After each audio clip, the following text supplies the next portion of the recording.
Assalamualaikum warahmatullahi wabarakatuh. Salam sejahtera untuk bagi kita semua. Pertama-tama marilah kita panjatkan puji syukur kehadirat Tuhan Yang Maha Esa atas berkat limpahan rahmat darinya kita dapat melaksanakan kegiatan presentasi kali ini tanpa ada kurang suatu apapun.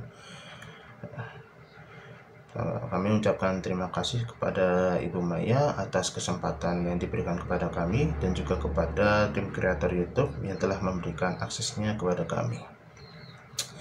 Kami dari kelompok 1 yang beranggotakan 5 orang akan mempresentasikan hasil diskusi kami mengenai klasifikasi hama. Anggota dari kelompok 5 yang pertama ada saya, Alifanan Habibi, sebagai moderator. Yang kedua ada Mbak Nur Alifah. Yang ketiga ada Andre Yuda Siburian. Yang keempat ada Kalia Saraswati. Dan yang kelima ada Nurul Anissa. Sebelum memasuki pada materi, pengertian dari hama sendiri yakni hama merupakan hewan yang merusak pada manusia, ternak, dan tanaman, yang mana aktivitas hidupnya itu dapat menimbulkan kerugian secara ekonomis. Untuk pada kesempatan kali ini akan ada 3 hal yang akan kami sampaikan. Yang pertama yakni klasifikasi hama berdasarkan morfologi, yang kedua berdasarkan gejala kerusakan, dan yang ketiga berdasarkan bagian yang diserang. Yang pertama berdasarkan morfologi. Berdasarkan morfologi, hama terbagi dalam 4 filum. Yang pertama filum Acelmintes, lalu yang kedua filum Mollusca, yang ketiga filum Chordata, dan yang terakhir adalah filum Arthropoda. Yang pertama adalah Acelmintes. Anggota filum Acelmintes yang banyak dikenal berperan sebagai hama tanaman adalah anggota kelas Nepatoda. Ciri-ciri anggota kelas Nepatoda tersebut antara lain berukuran sangat kecil, tubuh tidak bersegmen atau tidak beruas, bilateral simetris, dan tidak memiliki alat gerak. Tubuh terbungkus oleh kurtikula dan bersifat transparan. Lalu yang kedua adalah filum Mollusca. Dari filum Mollusca ini yang anggotanya berperan sebagai hama adalah kelas Gastropoda, yang salah satu jenisnya adalah Achatina fulica both atau bekicot, Pomacea esularis canaliculata atau keongmas. Ciri-ciri dari filum Mollusca adalah yang pertama, tubuh lunak dapat ditarik masuk ke dalam cangkang. Kedua, kaki di bagian ventral merayap atau kaki perut. Yang ketiga, pada bagian anterior dijumpai 2 pasang antena yang masing-masing ujungnya terdapat mata.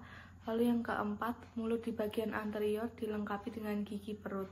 Lalu yang terakhir, sistem reproduksi hermaprodit sehingga setiap individu dapat menghasilkan sejumlah telur fertil. Lalu yang ketiga adalah filum Chordata. Anggota filum Chordata yang umumnya dijumpai sebagai hama tanaman adalah dari kelas Mammalia atau binatang menyusui. Tidak semua kelas Mammalia adalah hama, melainkan hanya beberapa jenis saja. Contohnya seperti tikus, tupai, kera, gajah, dan lain-lain. Ciri-ciri anggota kelas Mammalia adalah yang pertama memiliki kelenjar susu, yang kedua pada umumnya melahirkan kecuali yang memiliki paruh, ketiga tubuhnya ditumbuhi bulu halus. Lalu yang terakhir adalah filum Arthropoda. Anggota dari filum Arthropoda yang mempunyai peranan penting sebagai hama tanaman adalah kelas Arachnida atau tungau dan kelas Insecta atau serangga. Ciri-cirinya, yang pertama sistem organ tubuh sudah lengkap, tubuh berruas-ruas, struktur tubuh termasuk sistem bilateral, dan yang terakhir terdapat kerangka luar pada tubuh Arthropoda. Arthropoda terdiri dari 2 kelas, yaitu kelas Arachnida dan kelas Insecta. Kelas Arachnida memiliki ciri-ciri tubuh terbagi menjadi 2, yaitu kepalotoraks atau gabungan dari caput dan toraks dan abdomen, tidak memiliki antena dan bermata facet, kaki 4 pasang dan berruas-ruas. Contohnya Tetranychus cinnabarinus dois atau hama tungau merah atau jingga pada daun ketela pohon.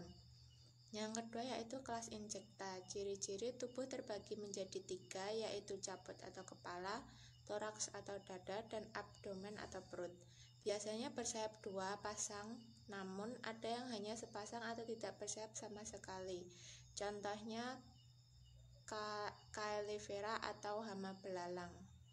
Ordo yang merupakan hama yaitu Lepidoptera, Orthoptera, Hemiptera, Hymenoptera, dan Diptera. Lepidoptera bangsa kupu atau ngengat. Di ordo ini hanya stadium larva atau ulat yang berpotensi sebagai hama, sedangkan saat dewasa sebagai predator. Orthoptera bangsa belalang, contoh hewan yaitu belalang kayu yang memiliki tipe mulut penghisap. Hemiptera atau bangsa kepik memiliki tipe mulut penghisap. Selanjutnya yaitu Hymenoptera. Contoh hewan pada ordo ini yaitu tawon dengan tipe mulut pengunyah, sedangkan pada serangga dewasa tipe mulutnya penghisap. Dan yang terakhir yaitu Diptera. Contoh hewan pada ordo ini yaitu nyamuk dengan tipe alat mulutnya penghisap. Berdasarkan gejala merusak Asalmintes, bagian tanaman yang diserang adalah akar. Tanaman yang diserang biasanya menimbulkan gejala seperti tanaman kerdil, daun menjadi menguning, akar akan membusuk, dan bila terserang parah maka tanaman akan mati. Selanjutnya yaitu moluska. Kerusakan yang akan timbul bila tanaman terserang hama dari kelas Gastropoda adalah yang pertama, daun, tangkai daun, dan batang mengalami kerusakan akibat gigitan dari hama siput. Yang kedua, tanaman menjadi terkena jejak lendir yang terlihat seperti endapan pada daun atau batang. Yang ketiga, tanaman akan habis bila terserang hama terus-menerus. Next. Selanjutnya yaitu chordata. Hama yang biasa menyerang biasanya berasal dari kelas mamalia seperti tikus, tupai, gajah, dan lain-lain. Tanaman yang diserang biasanya menimbulkan gejala seperti hama akan menyerang sejak pertanaman hingga panen. Selanjutnya terdapat lubang pada buah akibat termakan hama. Next, selanjutnya yaitu arthropoda. Bagian tanaman yang biasa diserang adalah daun atau batang.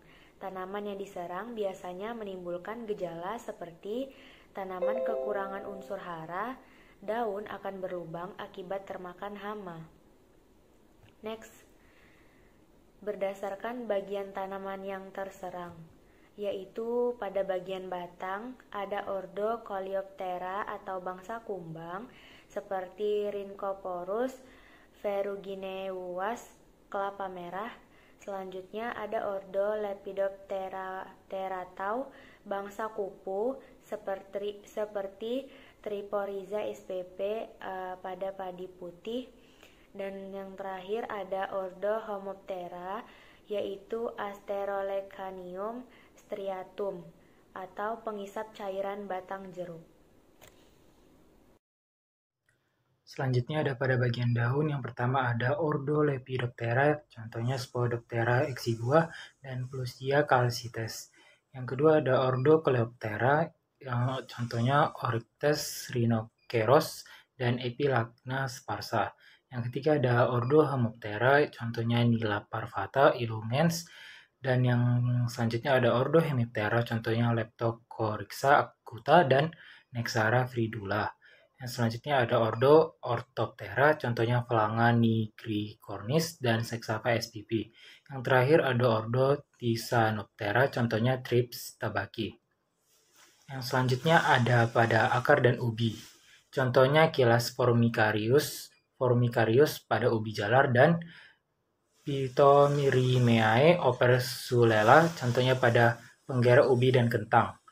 Yang selanjutnya ada pada biji, contohnya ada pada ordo Coleoptera, contohnya Cytopilus diamais dan Calandra oryzae dan Tribolium castaneum. Selanjutnya pada ordo Lepidoptera juga ada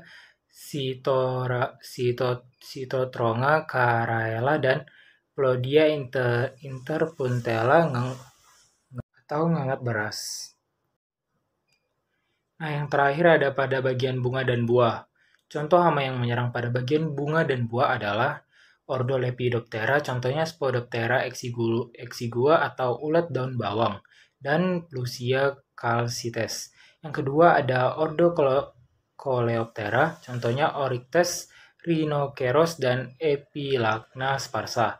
Yang ketiga ada ordo Homoptera, contohnya inilah Parvata ilungens atau warna coklat.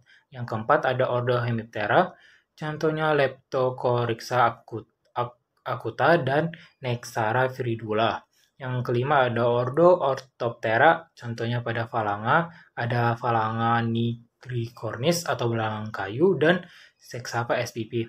Nah, yang terakhir ada ordo Thysanoptera, contohnya Thrips tabaki. Mungkin itu sedikit presentasi dari kami mengenai klasifikasi hama. Apabila ada yang dipertanyakan, mungkin bisa melalui fitur komentar yang ada di bawah. Kurang lebihnya kami mohon maaf. Wassalamualaikum warahmatullahi wabarakatuh.